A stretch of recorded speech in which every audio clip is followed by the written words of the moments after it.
développer un logiciel, c'est que ça prend énormément d'argent. Nous, on avait brûlé notre argent, on avait fait une perte de 700 000, une perte de 900 000. Il faut avoir la volonté de lever de l'argent, d'investir, de faire des pertes, puis de monter une équipe qui est pas technologique, mais c'était le côté commercial. Le vrai rôle d'un entrepreneur, c'est d'assurer la pérennité. Il y a tellement de layers avant de faire de la croissance.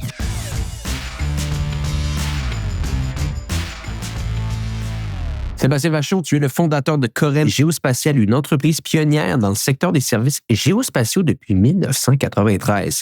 Sous ton leadership, Corel a su se hisser parmi les leaders nord-américains grâce à une croissance fulgurante en réalisant récemment une de ses meilleures performances financières. Vous avez fracassé le 30 millions de chiffre d'affaires annuel. Vous êtes également présent au Canada, aux États-Unis. On va parler de tout ça ensemble aujourd'hui. Mais avant toute chose, Sébastien, merci beaucoup d'être sur le podcast Hypercroissance aujourd'hui. Hey, merci Antoine. C'est un honneur d'avoir eu ton invitation. Donc, au plaisir de discuter avec toi aujourd'hui. Et là, Sébastien, ton rôle a un peu changé. Donc, tu as fondé l'organisation en 93. Maintenant, on en parlait juste avant le podcast.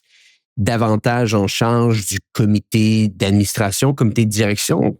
À quoi ressemblent tes journées maintenant? Bien, je te dirais que c'est ça, là, une tournée là, sur mon 31e anniversaire dans l'entreprise. Puis, n'étant pas quelqu'un de techno, on pourra peut-être en parler un peu plus tard, l'évolution de mon rôle est toujours de garder la vision, de garder le focus sur le modèle d'affaires qu'on a, mais aussi d'inspirer puis de bien m'entourer de gens. Donc, au cours des dernières années, il y a aussi...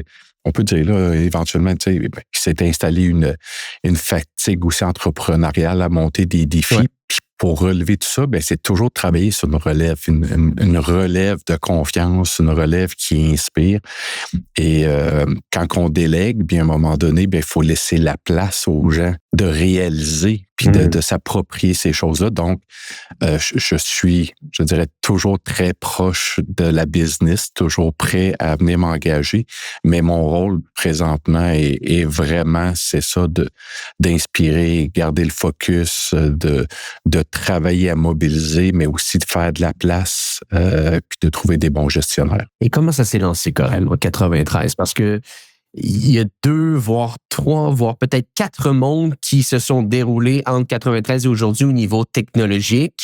Les choses évoluent à vitesse grand V. J'ai vu que votre organisation a beaucoup pivoté, beaucoup changé également à travers le temps selon la dynamique technologique. Dis-nous un peu comment tout ça s'est lancé.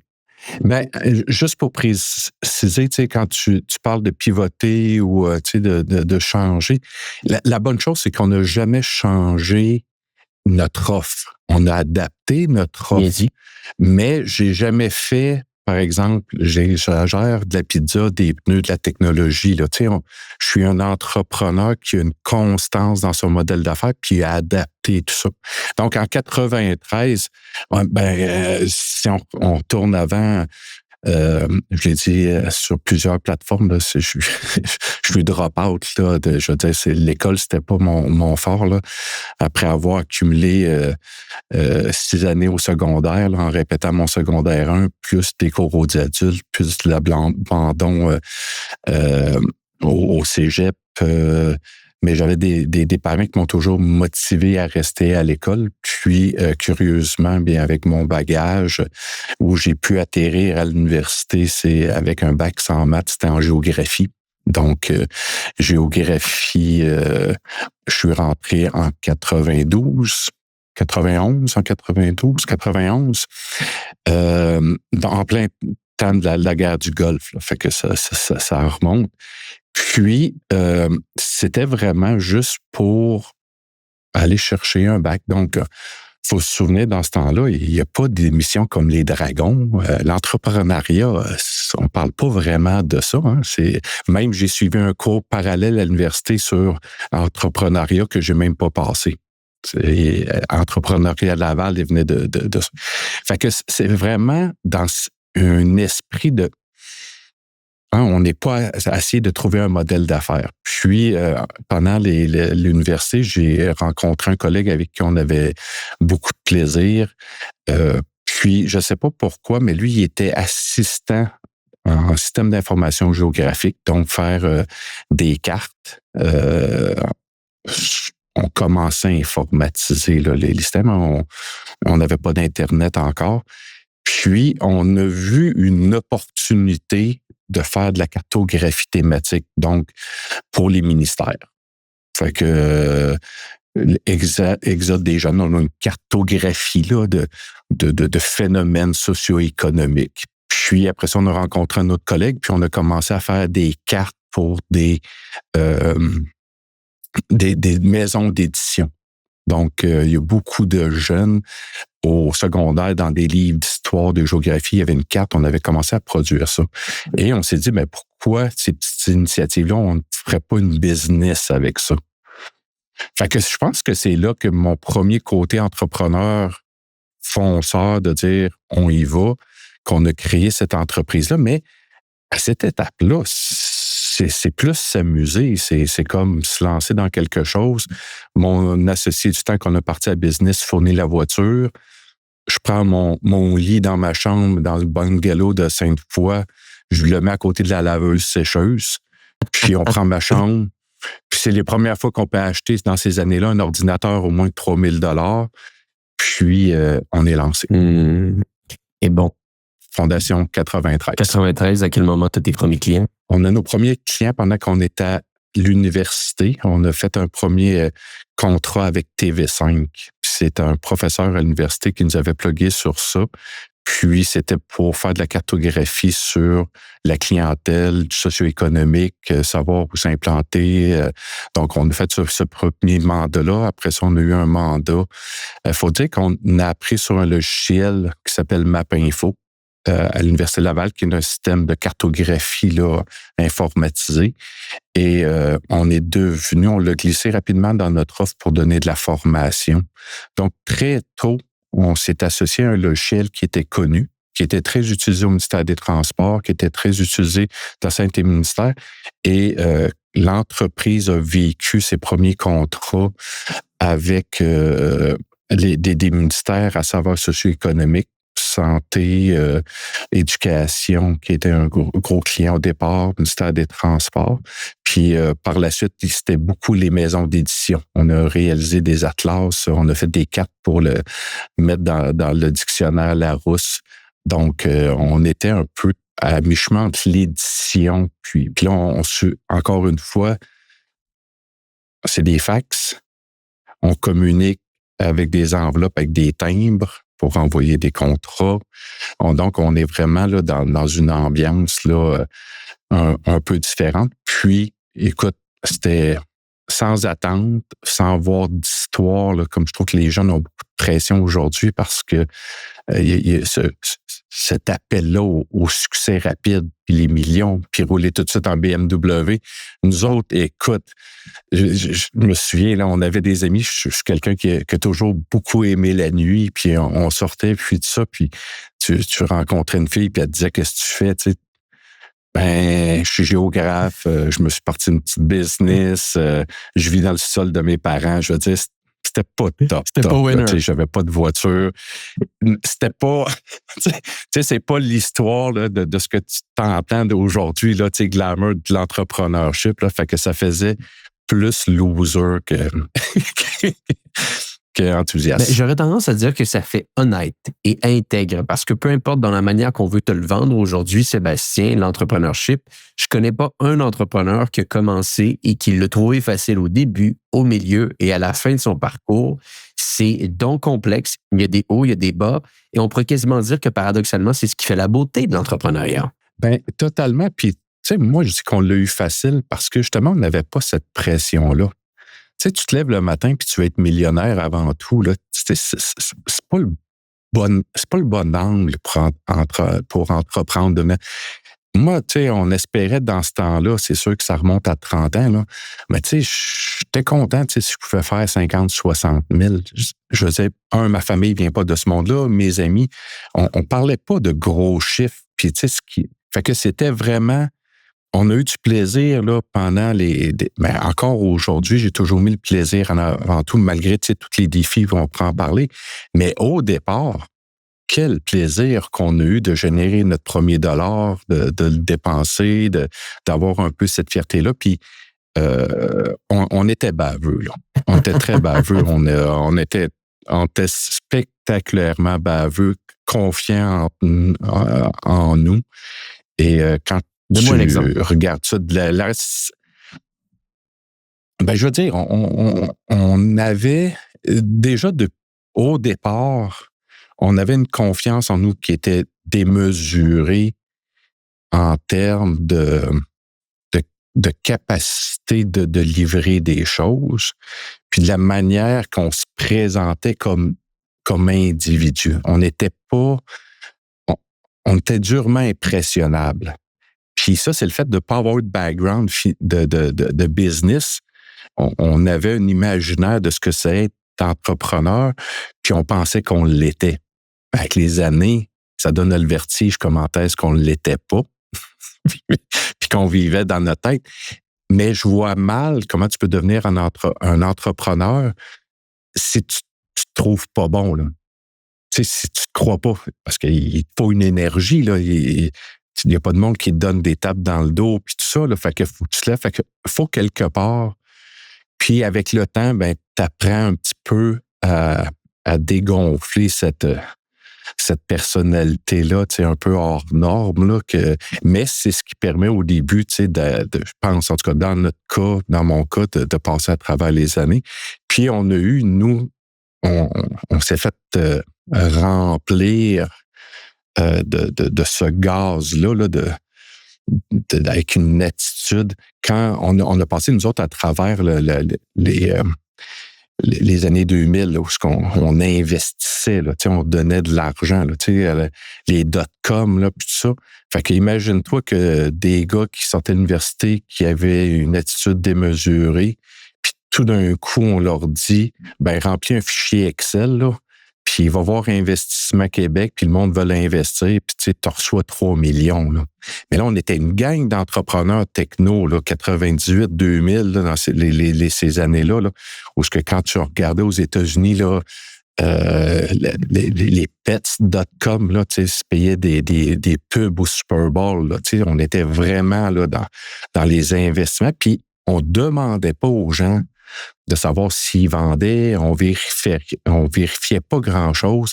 Mon plan de commercialisation pour aller chercher cet argent-là, je l'ai encore, là. Preuve à l'appui, c'est une page et demie.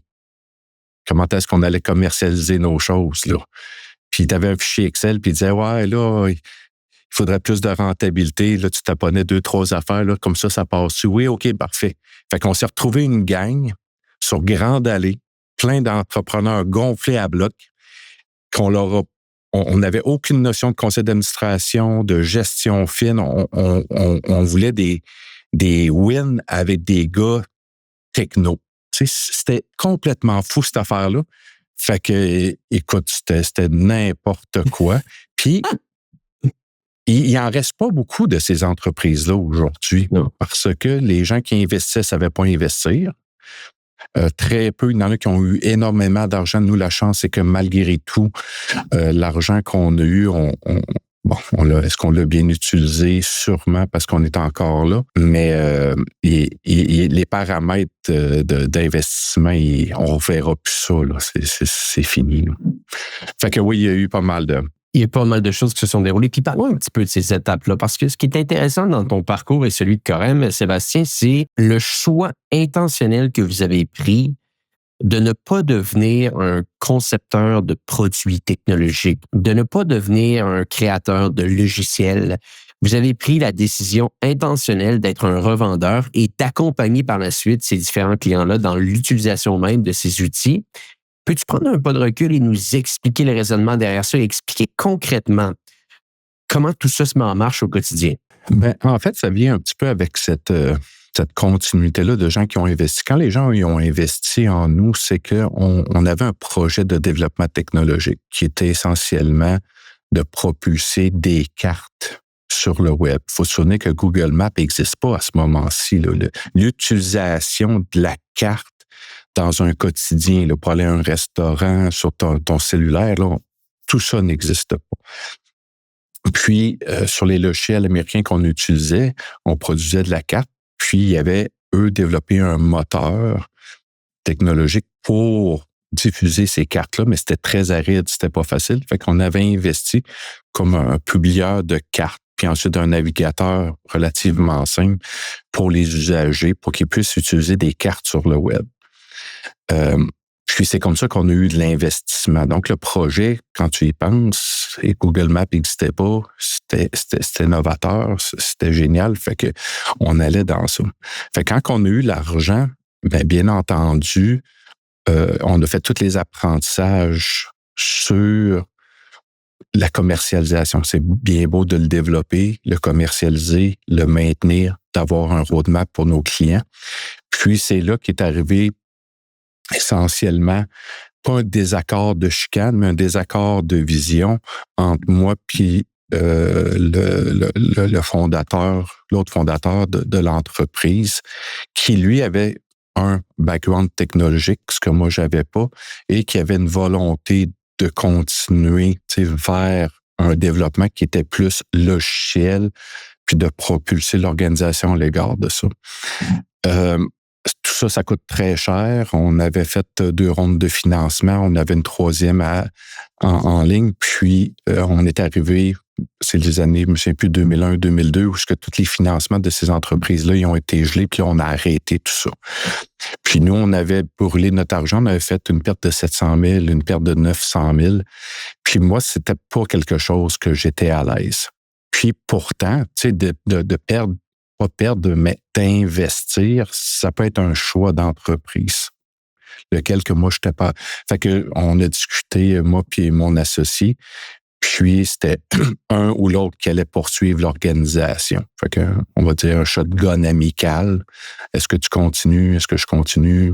Voici, bon, on s'entend. Donc, c'est moi qui continue. Je rajoute sa participation. Puis, à partir de ce moment-là, on a continué un peu le logiciel, mais pour moi, c'était clair que développer un logiciel, puis aujourd'hui, je suis encore plus sévère sur cette philosophie-là, puis plusieurs, c'est que ça prend énormément d'argent de développer un logiciel. Il faut avoir la volonté de lever de l'argent, d'investir, de faire des pertes, puis de monter une équipe qui est pas technologique, parce que développer de la technologie, c'est le bout le plus facile, mais c'était le côté commercial. Fait que moi, de voir l'argent qui disparaît, complètement, et sans avoir une équipe de commercialisation, sans avoir un marketing fort, fait que j'ai décidé de prendre un autre avenue qui est effectivement, quand les gens y ont vu, puis il y a Google Maps qui est apparu après ça, c'est de dire, les gens viennent de voir le marché. Nous, on était précurseurs, mais on était trop jeunes, puis on ne savait pas comment lever de l'argent au Québec. On ne savait pas comment être entouré, puis c'était pas, en tout cas, du moins moi, mon ADN. Donc, à partir de ce moment-là, tu essaies d'attaquer un marché où tu as Google, puis là, tu as des gros joueurs, et Esri, MapInfo qui étaient là. Tout le monde commence à voir le potentiel de la cartographie. Puis toi, tu es avec tes petits 100 000, puis tes petits millions. Tu peux pas arriver dans ça. Fait que pour moi, tu vas voir tout le long de mon parcours, je suis un gars assez pragmatique puis assez logique. C'est juste si évident que ça marche pas. Donc, comment est-ce que on monte un modèle d'affaires? Puis c'est à ce moment-là que j'ai pris la décision de devenir plutôt un revendeur à valeur ajoutée de solutions de joueurs importants dans l'industrie. Donc, c'est intéressant. Tout ça est venu vraiment de... Le terme est fort, je vais utiliser un petit peu une désillusion, c'est de se dire, on l'a essayé, on a perdu des sous, mais ça, je veux dire, il fallait le faire. Mais finalement, c'est pas notre force. C'est peut-être la force de mon partenaire de l'époque, mais c'est pas là-dedans que je veux jouer. C'est pas dans ces paramètres que je veux jouer. Et finalement, je change l'approche et je me concentre sur des choses que je comprends et que je contrôle peut-être un peu plus. Tu sais, être en entreprise, c'est pas se donner raison puis d'avoir des religions technologiques ou il n'y a aucun plaisir à tenir son bout puis faire mourir son entreprise. Puis tu sais, c'est peut-être un jugement sévère, mais j'en connais beaucoup. Tu sais, c'était ça qui est arrivé en 30 ans. C'est des gens qui l'entreprise est plus un véhicule pour ce qu'ils veulent réaliser de ce qu'ils ont dans la tête, indépendamment de savoir si le marché en a besoin vraiment à ce moment-là. Parce que des fois, tu as raison, puis oui, dans 5 ans, ils vont vouloir, mais il y a une lecture à faire parce que le vrai rôle d'un entrepreneur, c'est d'assurer la pérennité. Moi, quand je me lève le matin, les décisions que je prends, c'est d'assurer la pérennité. S'il y a quelqu'un dans mon équipe qui n'est pas d'accord, s'il y a un partenaire qui souhaiterait que je fasse telle chose, si le marché permettrait que ça soit plus sexy, si les gens autour de moi disent Sébastien, tu as un potentiel, tu devrais diluer puis aller chercher. C'est qu'à un moment donné, il faut avoir une capacité de durer. Fait que sur 30 ans, j'ai été beaucoup jugé sur est-ce que je vais passer, est-ce que je vais survivre, il n'y a pas l'air à comprendre puis à suivre. Puis le champ de bataille, là, il est plein de morts, là, au niveau technologique au Québec. Là. Tu sais, des affaires là, qui avaient l'air géniales, grandioses, puis là, tu t'entends ça, puis les gens veulent aller travailler pour eux, puis 2-3 ans après. Pourquoi? Parce que les gens, le dirigeant, ne travaille pas nécessairement sur la pérennité, puis quand tu vas chercher de l'argent, bien là, à partir du moment là, c'est les investisseurs qui cherchent un rendement. Puis donc, je trouve qu'on on met pas assez de l'avant la responsabilité de rendre son organisation pérenne. Puis pérenne, ça peut dire, ben, c'est bien t'as raison sur le marché, tu as raison sur la technologie, mais pour des raisons X, tu n'as pas la bonne équipe pour attaquer le marché américain ou tu n'as pas la bonne équipe pour faire une croissance rapide. Qu'est-ce que tu fais?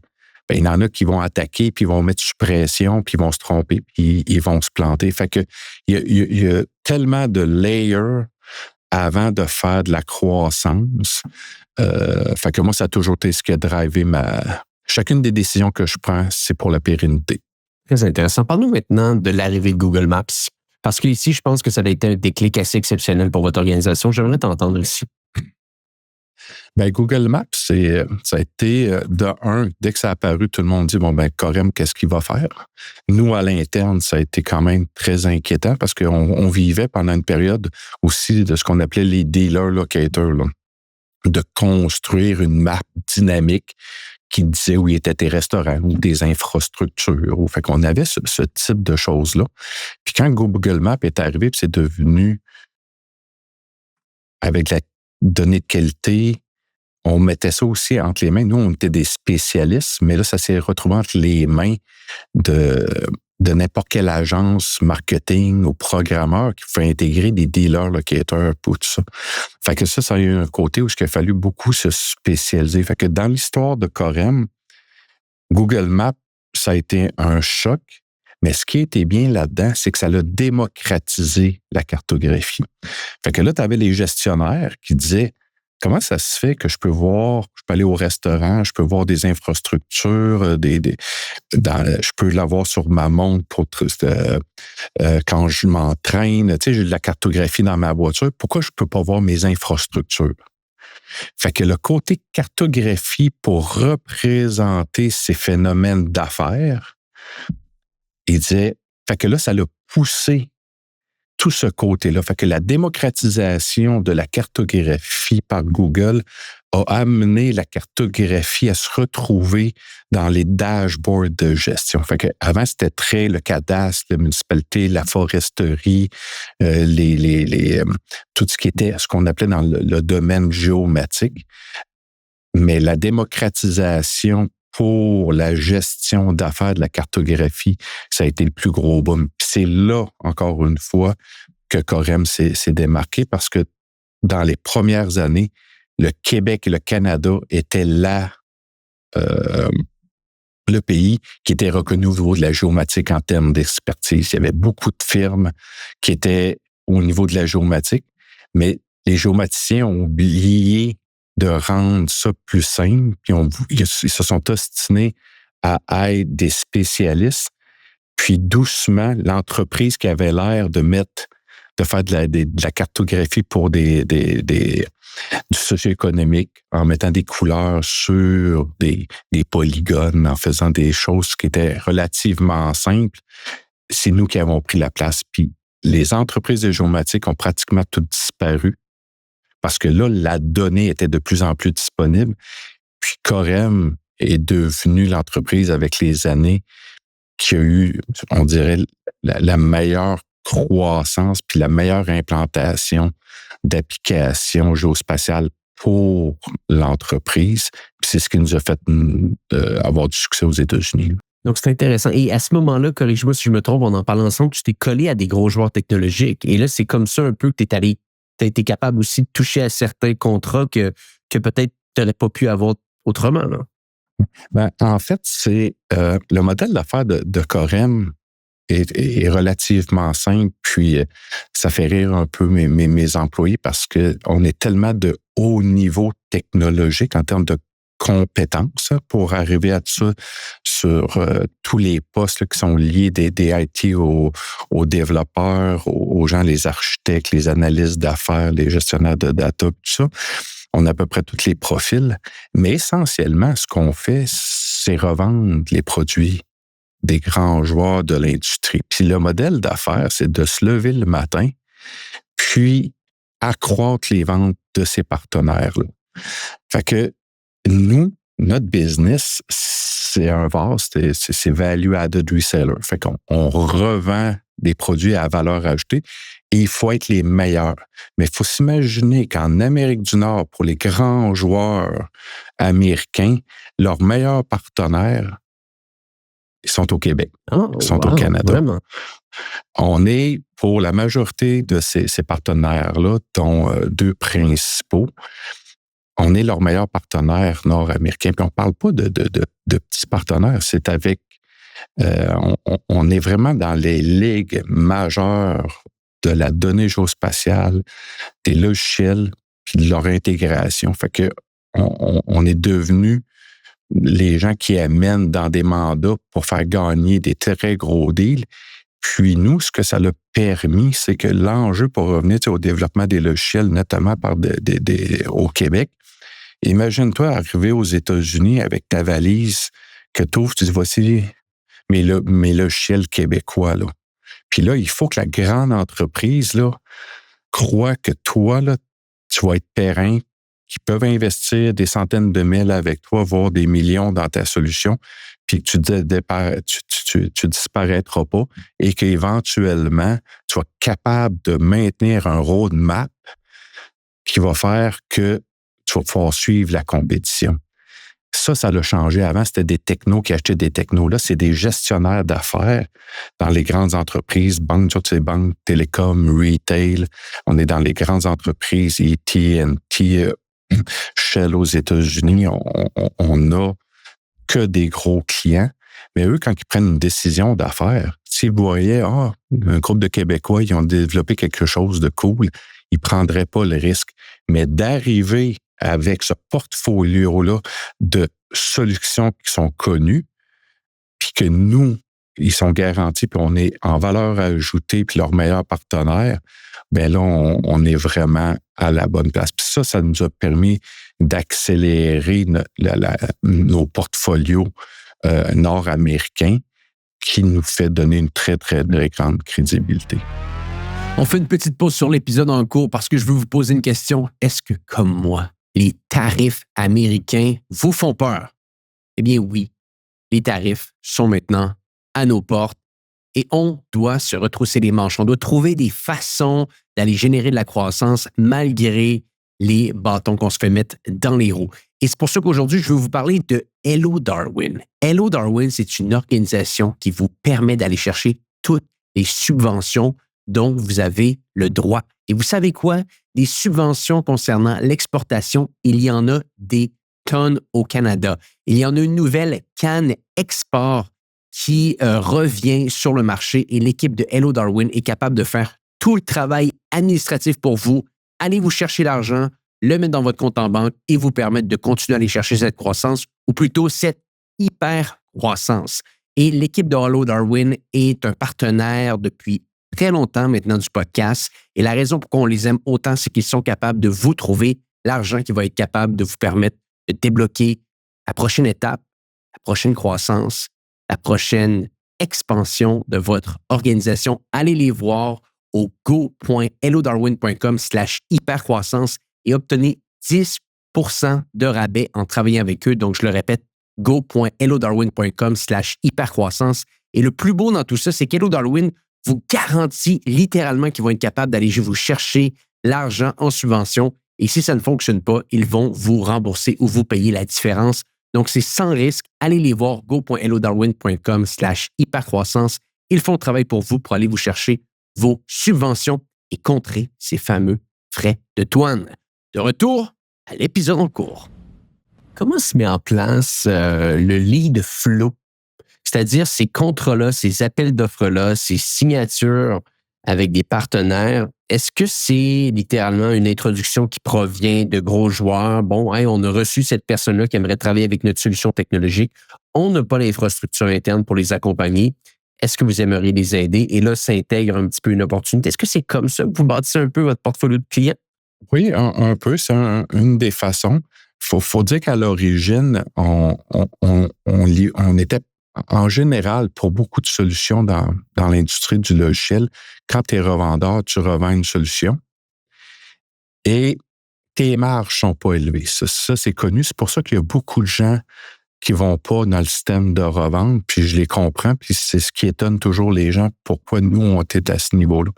Fait que on s'est trouvé une niche, puis on est resté dans la niche du géospatial. Donc, mon groupe de 100 personnes sont spécialisés dans ça. On a commencé avec un premier partenaire, puis il n'y a pas énormément de partenaires qui revendent ce type de data ou de logiciel-là parce que la barrière à l'entrée pour la conseiller, l'intégrer et la vendre est très élevée. Oh, OK. Un vendeur de logiciels, peu importe dans la suite de Microsoft ou du Oracle ou des nouvelles technologies, ne peut pas dire, je vais rajouter du géospatial puis on va vendre. C'est trop complexe. Donc, on se retrouve dans un marché où si tu es niché, tu es dédié, tu peux être le meilleur revendeur d'un partenaire. Donc, c'est comme ça qu'on a fait les premières années avec ce qui était MapInfo, qui a été revendu par la suite, mais cette technologie-là. Puis, normalement, dans l'industrie, ils ne veulent pas que tu revendes d'autres partenaires. Mon modèle d'affaires, c'est de dire, on va continuer à vendre, puis tout le volume que je t'amène, tu décides, tu me l'enlèves, mais moi, je t'annonce que je revends à un autre partenaire. Fait qu'on s'est donné une crédibilité, puis on a pu monter un portfolio, même s'il y a de l'overlap, mais monter un portfolio qui est cohérent avec plusieurs partenaires. On en a 3 majeurs, mais essentiellement, on a plus d'une quinzaine de partenaires en type de données de type géospatial et de logiciels. Puis ça l'a monté un portfolio. Mais à chaque fois que je monte un nouveau partenariat, je dois lui vendre ma valeur ajoutée. Pour quelle raison? Parce que mon modèle d'affaires, c'est d'avoir des marges d'affaires élevées. Donc, essentiellement, si quelqu'un veut revendre et se positionner puis se faire aider, il y a un langage que ton partenaire écoute. Combien? C'est quoi ton équipe que tu mets en place? Est-ce que tu vas croître mes ventes? Puis tout ça. À partir de ce moment-là, bien là, il faut mettre en action une confiance puis une valeur ajoutée pour dire, écoute, moi, je vais investir à prendre tes logiciels, ta donnée, je vais en faire la promotion, je vais mettre du marketing, mais je peux pas dealer avec des contrats d'1 an. Parce que si dans 1 an, tu dis, tu n'as plus le droit de nous revendre ou je vais baisser tes marges, là, moi, ça ne me met pas en confiance de développer une relation avec toi. Donc, c'est toujours la cible, c'est de négocier des contrats de 5 ans avec des marges très élevées. Puis à partir de ce moment-là, il y a des commitments. Donc, moi et mon organisation, où nous sommes forts, c'est de démontrer à ces joueurs-là que c'est beaucoup moins coûteux de faire confiance à ma force de vente, ma valeur ajoutée, que d'embaucher des vendeurs de leur côté. Parce qu'ils ont la même problématique que nous. Je veux dire, que tu sois petit ou tu sois gros, trouver des bons vendeurs qui vont livrer, puis vont livrer rapidement, puis qui partiront pas, fait que on est une extension de leur force de vente.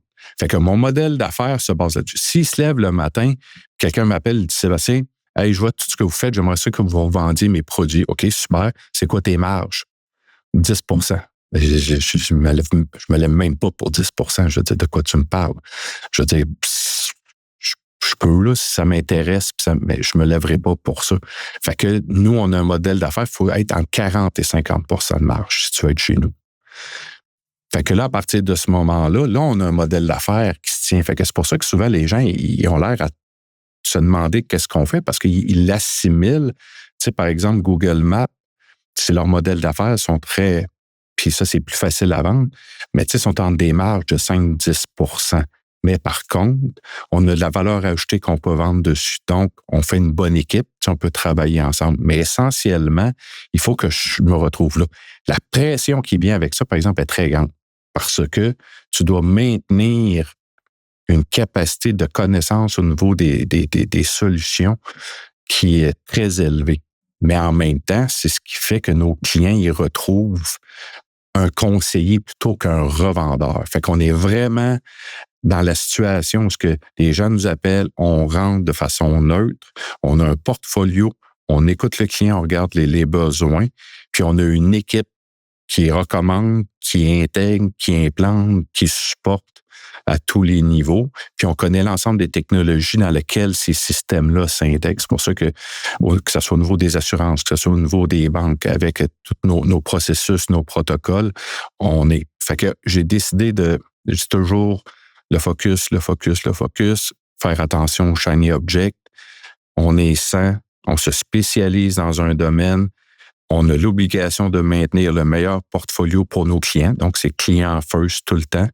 Puis à partir de ce moment-là, fait que plus que tu augmentes tout cet écosystème-là, bien, tout d'un coup, bien, tes partenaires te recommandent, t'amènent dans des deals, on leur sauve parce que à la fin, eux, la majorité de ces gens-là ne vivent pas du service conseil. Ce qu'ils veulent, c'est revendre du produit. Fait que faut faire cette démonstration-là, puis ça a été le modèle d'affaires qu'on a monté, mais il est long à monter parce que c'est de monter une crédibilité. Personne peut être débarqué aujourd'hui puis dire « Hey, moi, je veux faire comme Corem, puis je connais ça, fait que j'aimerais ça que tu me donnes tant pour cent. » OK, c'est quoi tes commitments? C'est quoi tu t'investis? Qu'est-ce que tu fais? C'est là. Fait qu'il faut pas avoir peur du risque. Faut pas avoir peur de mettre l'argent dans ses poches, former du monde. Puis c'est là le succès de l'organisation, c'est que moi, j'ai rien à voir dans le succès chez nos clients, chez nos partenaires. Moi, je suis gardien de ce modèle d'affaires-là. Tout le reste, ça, c'est mon équipe. C'est les gens techno, c'est les gens qui connaissent le domaine des verticaux, des télécoms. C'est nos nouveaux jeunes, c'est notre marketing. Fait que, puis en arrière de ça, bien, il faut avoir des finances solides. Puis, fait qu'on a toutes ces fonctions-là. Fait que c'est ce qui amène notre succès de ce modèle d'affaires-là. Fait que c'est un peu aussi bête que ça. C'est se lever le matin pour s'assurer que nos partenaires soient contents. Puis nous, bien, il faut avoir la meilleure sélection pour que nos clients soient extrêmement contents. Ouais, je comprends très bien. Et dis-moi, à quoi ressemble ta relation avec ces gros joueurs technologiques-là? Est-ce qu'ils te considèrent? Sens-tu qu'ils te considèrent ou pas tellement? Parce que je te parle ici par expérience. Nous, on a une organisation où est-ce qu'on est très, très proche de Meta. On fait de la publicité sur les plateformes de Meta.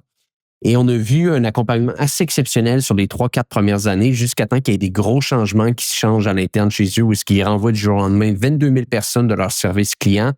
Et là, les partenaires, les agences à ce moment-là n'étaient plus autant importants qu'ils étaient à l'époque. Comment les gros joueurs technologiques se positionnent avec Corem? Ce qui est difficile avec les gros joueurs technologiques, c'est que ça peut être une boîte à surprise parce qu'effectivement, ils peuvent changer, ne serait-ce que de pricing, ou à chaque 2 ans, les VP ont bougé. Puis là, comme les grandes entreprises, comme les titres, là, ils essayent un nouveau modèle d'affaires. Puis à un moment donné, bien, ils veulent vendre en direct. Après ça, bien, ils veulent vendre avec toi. Puis là, tout d'un coup, ça fait 15 ans que tu travailles avec il y a un nouveau VP. Puis là, lui, il comprend pas trop qu'est-ce qu'on fait là-dedans. Fait que là, il voudrait nous tasser. Fait que là, il faut revendre la valeur ajoutée. Donc, c'est un combat constant. Puis, en fonction des années, c'est pour ça que j'ai voulu, moi, diversifier mes partenariats. Parce que d'année en année, ça se peut qu'à un moment donné, mon partner manager, ou bien là, ils ont été vendus. Puis là, tu sais, c'est des grandes entreprises, là. Il y en a qui sont, tu sais, qui sont à la bourse. Fait que c'est énorme, c'est international. Fait que tu as ces mouvements-là que tu peux pas te protéger. Donc, ça amène beaucoup de frustration. Puis, des fois, il faut que tu dises, bon, ben, ça va durer 1 an, ça va durer 2 ans. Puis là, tu te positionnes, puis tu y vas. Où nous, on est chanceux, c'est qu'on a, encore une fois, ils n'ont pas le choix beaucoup d'autres partenaires de notre niveau dans leurs écosystèmes. Donc, on est moins brassé à ce niveau-là. Puis le fait qu'on soit focus, ben ça les aide, tu sais. Puis on est souvent, eux autres, ils se retrouvent à la même chose. Écoute, ils ont des nouveaux vendeurs, puis ça donne qu'ils ont des nouveaux pre-sales, tu sais, des gens, des ingénieurs qui aident à vendre. Puis ces nouveaux-là, ils savent pas comment gagner le gros compte. Fait que on devient rapidement, toujours, c'est ça, l'extension de compétences. On devient souvent l'extension. Écoute, on présente nos succès, on présente notre façon de vendre, le marketing. On est pris en. Fait que la relation est extrêmement bonne. C'est juste la fluctuation. C'est ça qu'on n'a pas le contrôle du jour au lendemain. Comme là, tu renouvelles ton contrat de 5 ans, puis il dit, ben non, on donne plus ça, ces marches-là. Bon, mais attends un petit peu, là, on va. Puis, vu qu'on a d'autres contrats, fait qu'on faut vendre la valeur ajoutée. C'est ça que je disais à mes gens, il faut se lever, puis c'est la valeur ajoutée. Parce que sinon, si on fait juste vendre un logiciel pour vendre un logiciel, ça n'arrivera pas. Puis après ça, c'est de se commettre sur des chiffres de croissance. Ça demande énormément de focus, puis une équipe bien, bien organisée. Ah, c'est fascinant tout ça. Parle-moi un peu de ton rôle. Il a évolué, tu le disais tout à l'heure, gardien de la vision, gardien de la culture. Tu as bougé de président, opérateur de l'organisation, maintenant davantage à président du comité administratif, du comité de direction. Donc, en anglais, on utilise le terme souvent chairman. Qu'est-ce qui t'a poussé à bouger? Écoute, ton résumé, il est smooth là, parce que ça a brassé plus que ça. Mais on pourrait revenir sur la notion peut-être de voyons comment ils disent ça, là, de pas fraudeur, là, mais tu sais, quand le syndrome de l'imposteur. Je pense que t'es. Ouais, c'est ça, excuse-moi, pas de fraudeur. Je commencerai pas à frauder ma business. Ouais, le syndrome de l'imposteur, c'est quand les choses vont bien, on tombe vite dans une question de domaine. Donc, un président, il y en a de toutes sortes, mais en général, ce qu'on voit en techno, c'est des présidents qui parlent du domaine, qui sont porteurs du domaine, qui sont aussi les visionnaires du domaine. Moi, je suis plus un entrepreneur, peu importe ce que ça aurait été, fait que je peux pas aller très, très loin technologiquement, là, même si je peux quasiment dire 0.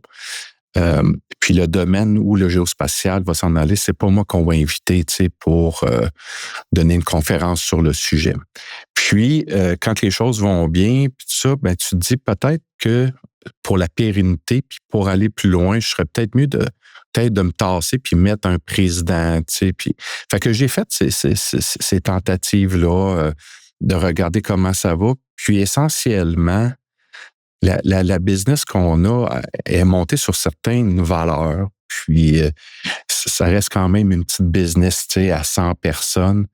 Puis, il y a un rythme. Puis, il y a des choix qui ont été faits. On pourra en parler, là, qu'on soit à 4 jours semaine. Ou, je suis proche de mon monde. Puis, fait que je pense que d'intégrer des nouveaux présidents sur cette base-là, ça n'a pas très bien fonctionné chez nous. Puis, je pense pas que ça n'a rien à voir avec la personne, mais je trouve que c'est ça. La culture d'entreprise de 30 ans, c'est très fort.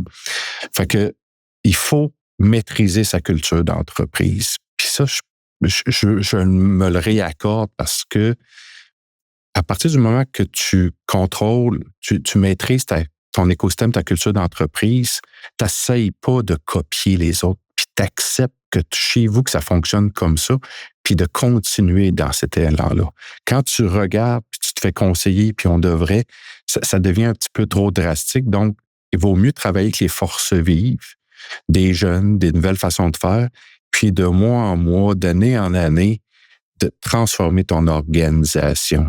Fait que c'est ce que j'ai fait finalement parce que, on a rentré des nouvelles technologies, Internet est arrivé, avant on embauchait des gens puis on leur disait c'est 2 semaines de vacances, puis quand tu auras 10 ans, tu en auras 3 semaines. Aujourd'hui, pas perdre son monde, mobiliser les gens, puis Tu sais, fait qu'on s'adapte comme business. Ça a été fascinant comment le faire. Puis ça, je pense que ça prend un président, dans mon cas, qui est allumé sur ça et de déléguer les autres tâches. Donc, mon rôle est quand on part trop sur des shiny objects ou bien on faut s'adapter à des nouvelles façons. Tu sais, à très court terme, il y a eu la COVID.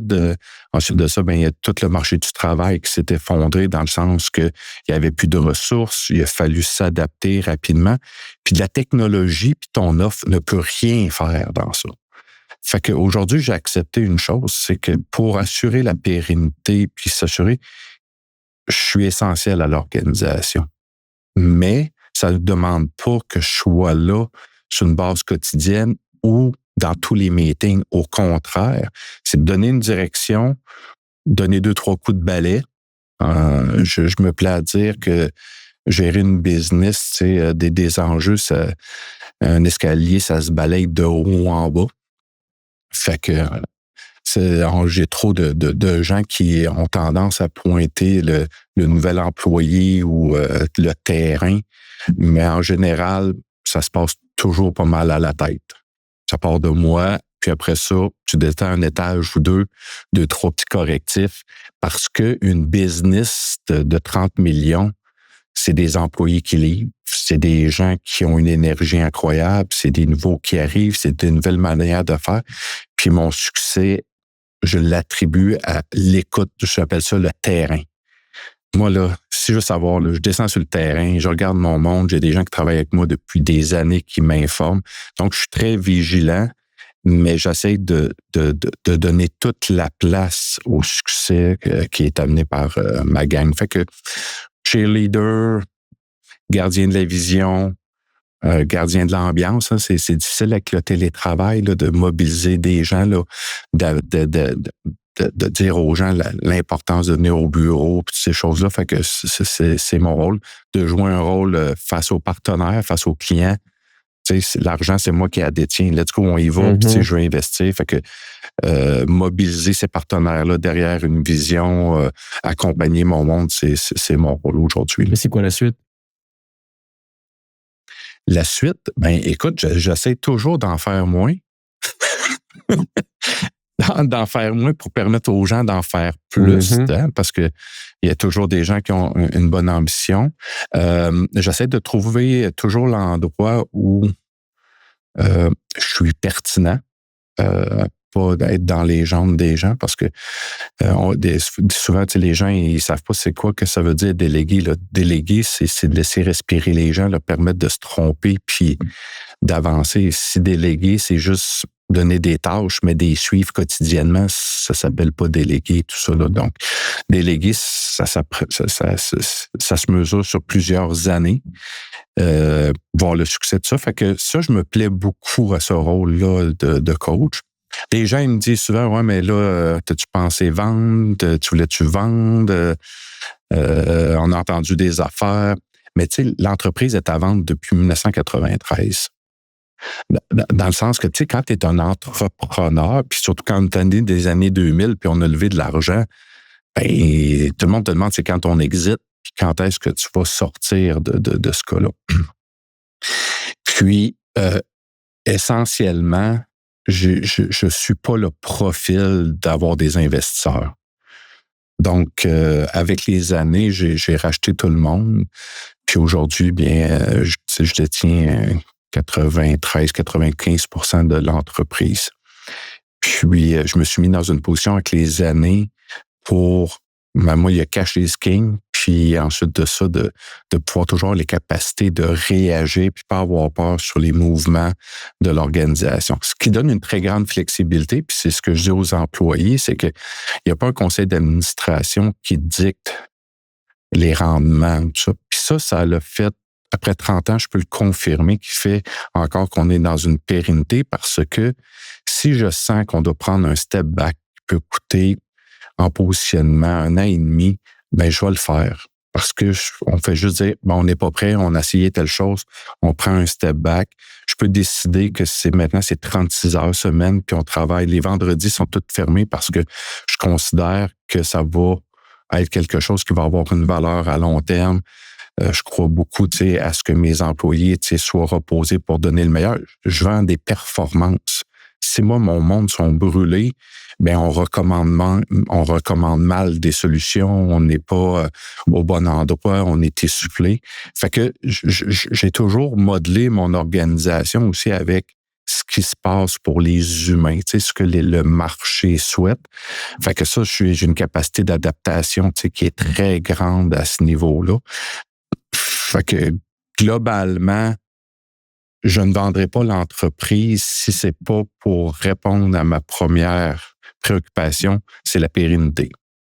Si quelqu'un va la saccager ou bien il sait pas trop ce qu'il va faire avec ou les employés seront pas bien traités, là, puis sur les 30 ans, ben, les employés ne savent pas le nombre de fois qu'on est approché pour des choses.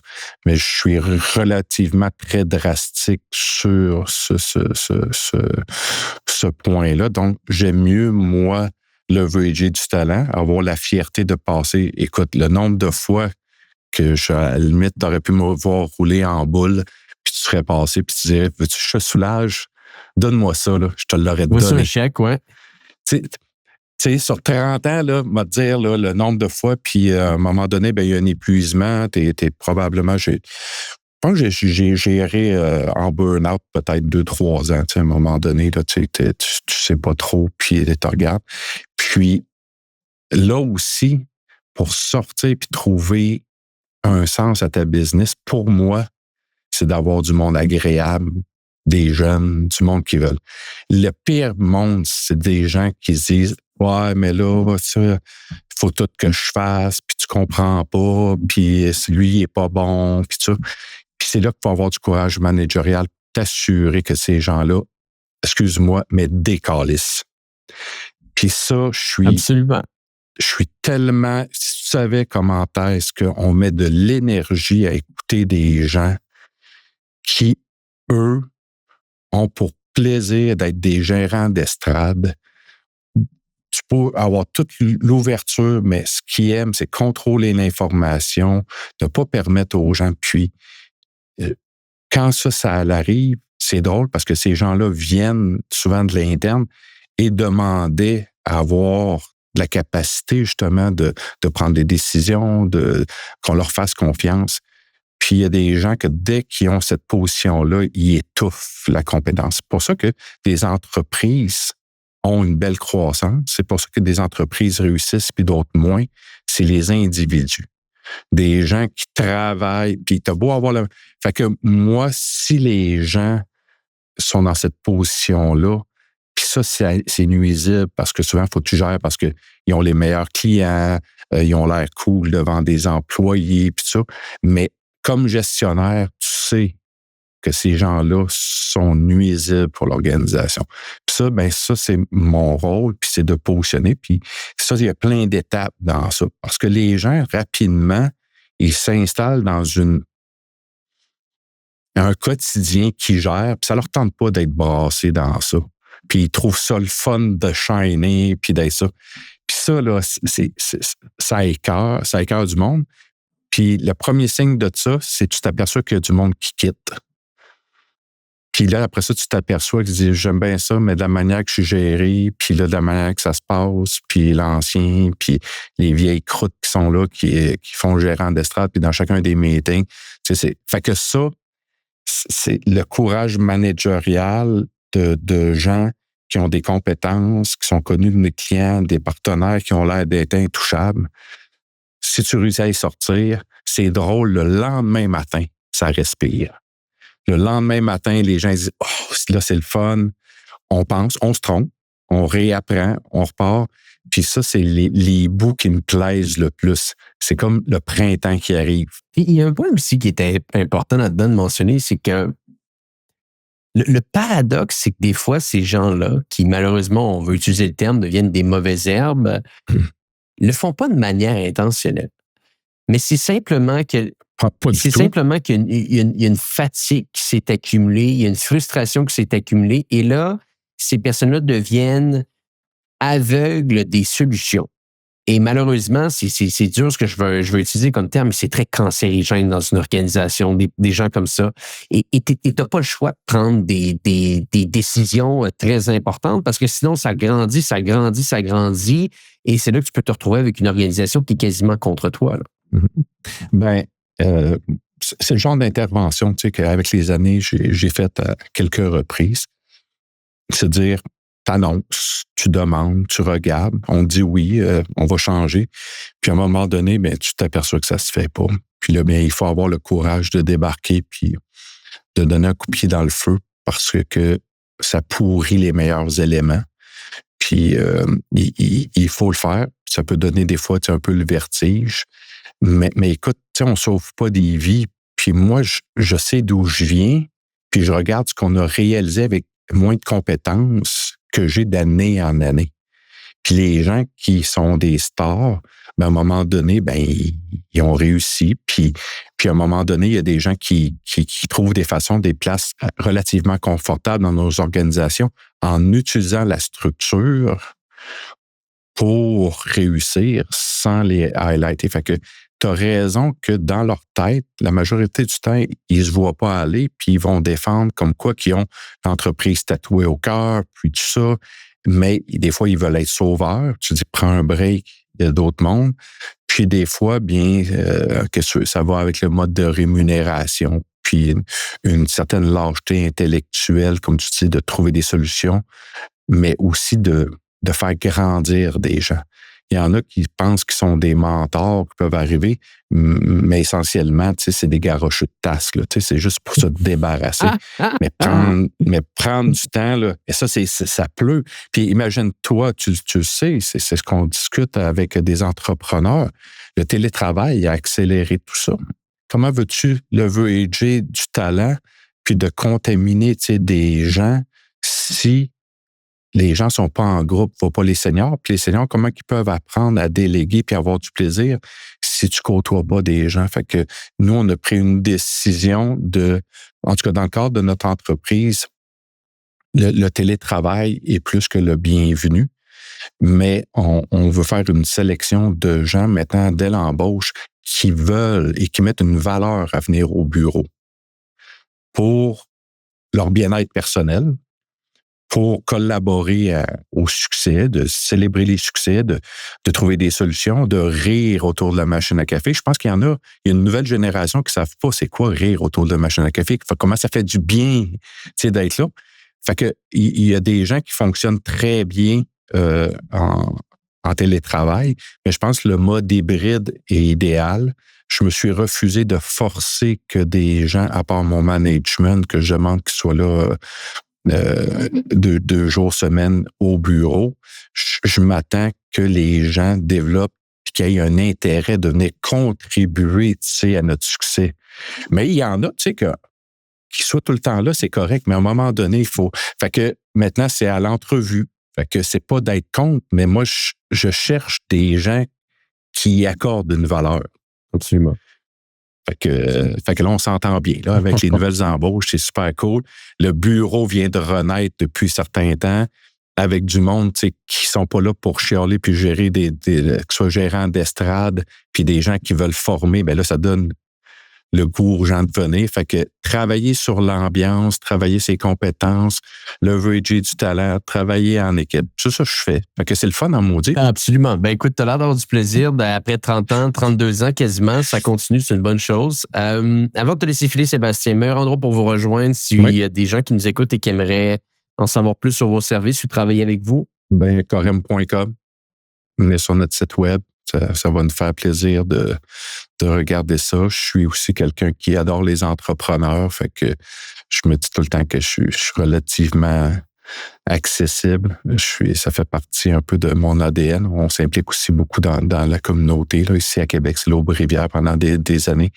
On est très proche on donne des stages de qualité. Fait que c'est ça. Non, je suis un entrepreneur passionné qui pense que bien géré. On n'a pas le temps de parler de toutes mes passions à côté, là, qui est maintenant propriétaire de 2 pelles mécaniques, puis de me creuser des lacs pour des truites. Puis fait que si tu me demandes qu'est-ce que je fais pour relaxer, c'est c'est d'être à l'extérieur, d'avoir des projets C'est important, hein? de ce type-là. Là. Fait que j'ai un grand terrain, chasse, pêche. Les gars vont dire que je suis plus un gars qui aime sentir le gaz que de faire de la course à pied. Là. Mais je suis plus moteur que.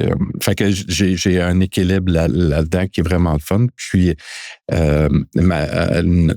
Catherine Lessard, ma conjointe, elle aussi fait partie du projet parce que c'est elle qui, juste en dessous de moi, devient opérationnelle. Fait qu'on est revenus dernièrement tous les deux au bureau pour...